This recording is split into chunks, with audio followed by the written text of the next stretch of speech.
Mga kapango, tingnan nyo, o ganyan pala ang proseso ng paggawa ng kaong. Ang kaong ay isa sa mga ingredients sa buko salad. Kung wala ang kaong, hindi kumpleto ang iyong buko salad. Ay, oo naman. Para sa hindi nakakaalam na kagaya ko, ang kaong ay bunga ng palm tree. Nakita ko ito sa Google, malaking puno ito. Ang bunga na yan na hawak ni kuya, ganyan yung bunga ng palm tree na pinagkukunan ng kaong. Kapag naani na nila ang bunga ng palm tree, iniipon na nila ito. Mahirap ang trabaho na ito dahil sa nakikita ko, ayan, mabigat na hinihila ni kuya yung bunga ng palm tree para mailagay niya doon sa nakaipon na mga bunga.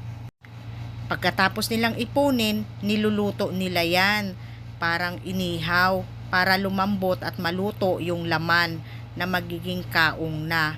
Pero sa ilalim niyan, merong screen para hindi tuluyang mahulog doon sa apoy.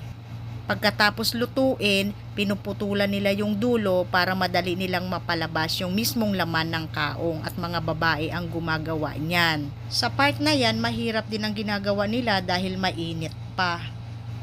Kapag naputulan na nila, iniipit nila gamit yung kahoy para lumabas mismo yung kaong.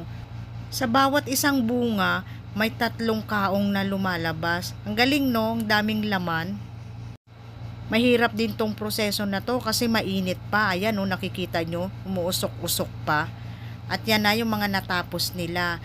Binabad nila sa tubig para malinis at lalong pumuti. Kaya siguro mahal siya sa market dahil mahirap siyang gawin. Mahirap yung proseso. Tama ka dyan. Ayan na nga, niluto na nila yung kaong. Sa palagay ko, minatamis yan o kaya nilaga lang.